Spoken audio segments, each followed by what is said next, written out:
1969 मसीह भी विश्वास नथिला 28 वर्षर तेला आवास थिबा गोटे एशियन युवक जहाकू हॉलीवुड रे किछि काम मिलु नथिला से केवल 4 वर्षरे गोटे इंटरनेशनल सुपरस्टार बनिछि। ब्रूस ली को केवल आशा नथिला तांकू निज उपरे संपूर्ण विश्वास थिला एवं सही वर्ष ब्रूस निजकू गोटे चिठी लिखंती।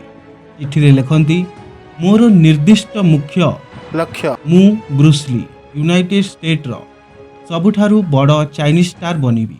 या बदल रे मु निजर उत्साहजनक प्रदर्शन एवं एक अभिनेता थिबा जोगु सर्वश्रेष्ठ प्रदर्शन करिबी। 1970 मसीहा आरंभ हेउ हेउ मु पूरा दुनिया रे ना करिबी एवं 1980 पर्यंत मो पाखरे $10 मिलियन यानी 70 करोड़ थिबो। मु निज पसंद रे रहिबी एवं मनर शांति एवं आनंद को प्राप्त करिबी। ब्रूस ली जनवरी 1969 रे एही पत्र को लेखिबार 4 वर्ष परे ब्रूस ली एही दुनिया रु चली गले।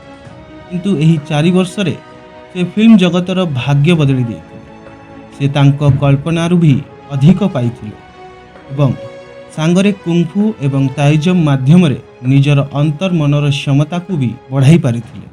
एही चिठी ब्रूस ली सही समय रे लिखिथिले जेतेबेले ग्रीन हॉर्नेट रो प्रोडक्शन बंद हो जाइथिला एवं एशियन एक्टर्स को एही लीड रोल रे नेबाकू चाहुनथिले। पैसार बहुत अभाव थिला। किछि दिन परे ब्रूस ली बापांकर मृत्यु हो जाए एवं यहाँ परे ब्रूस लींकर भी वर्कआउट करुथबा समय रे तांकर एक्सीडेंट हो जाए। डॉक्टर कहंती तमे आउ केबे हेले मार्शल आर्ट करि परिबो नाही।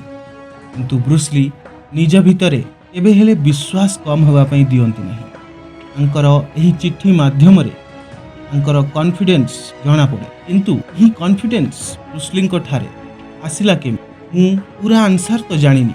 किंतु ब्रूस ली को आउ दुई चिट्ठी जहा की लेटर्स ऑफ द ड्रैगन एवं स्ट्राइकिंग थॉट्स रे छपा जाइछि ताहा ठारू किछि आइडिया लगे कि कहि परिबी। 1961 रे जेबे 21 वर्षर Bruce Lee university of Washington रे पढुथिले सेतेबेले से ही चिठी हांगकांग रे रहुथबा तांको सांग प्रियल ताउसेंग को लिखिथिले। यो प्रिल ई पारे एही चिठी मो पई बुझिबा कष्टकर होई पारे। एथिरे मोर स्वप्न एवं मोर भावना अछि। दया करी एही चिठीटी को खोला हृदयर सहित पढ़िबा। भल जीवन बंचिबार दुई प्रकार पद्धति अछि। गोटिए होछि हार्डवर्क जेमिति लोक करि आछन भिड़ पछरे चालू थान एवं द्वितीय अटे इमेजिनेशन यानी कल्पना जोंथरे परिश्रम भी बराबर मात्रा रे लागे। प्रथम पद्धति रे कोनसी त्रुटि नाही किंतु भाग्य तार पाद छुए जे कि ताहा करिवार साहस एवं भावना रखे जहा एबे जाए यही करि पार नाहंती। सबु इंडस्ट्री एवं सबु प्रोफेशनल रो यही कहानी एवं आजी अमेरिका रे एमिति एक जागा अटे जेउठारे गोटे भलो आइडिया एवं मेहनत करुथुबा मनुष्य किछि भी बनि पार। कुंफू मो जीवन रो गोटे अंग। यही कला मोर चरित्र एवं भावना को बनाइछि।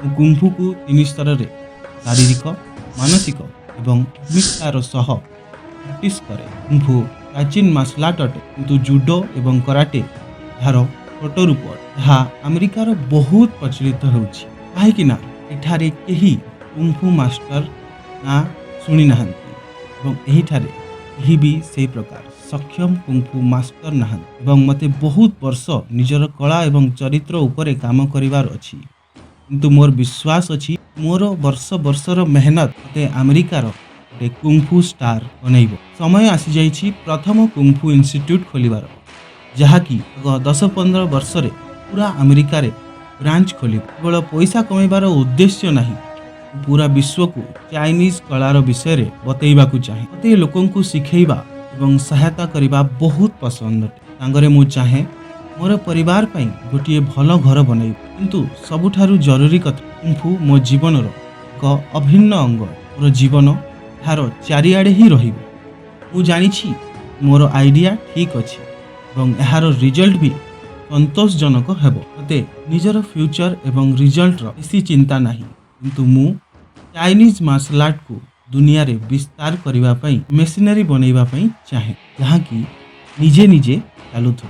मोर योगदान ही मोर सफलता। बंधुगण ब्रूस ली चिठी रे आगो को लेखंती मते अनुभव हुए मोर भितरे आत्मिक एवं क्रिएटिविटी सृजनात्मक शक्ति अच्छी जहाँकि कौन शक्ति ठारू बड़ अटे।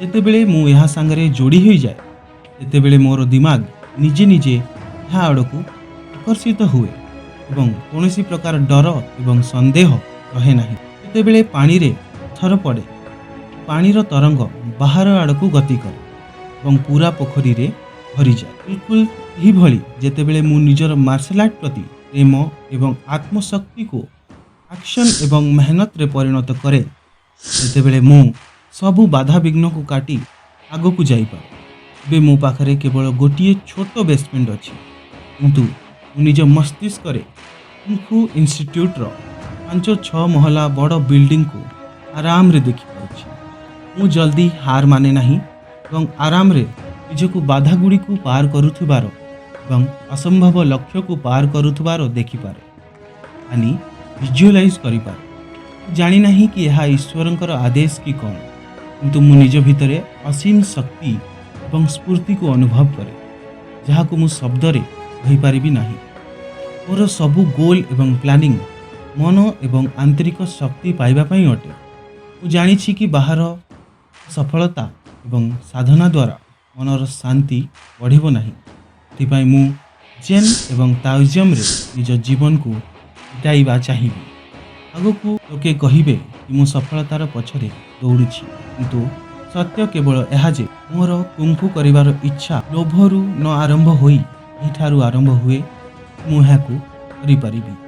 यही स्वप्न मोर स्वाभाविक अटे कहीं ना याकू नै मो मनरे कोनोसी डाउट नाही। सांग स्वप्न केवल बाहर पूरा हुए जी कि स्वप्न को देखी याकू सत्य रे परिणत करे कौन बिना लक्ष्य रे लक्ष्य स्थल को पहुँची हेब।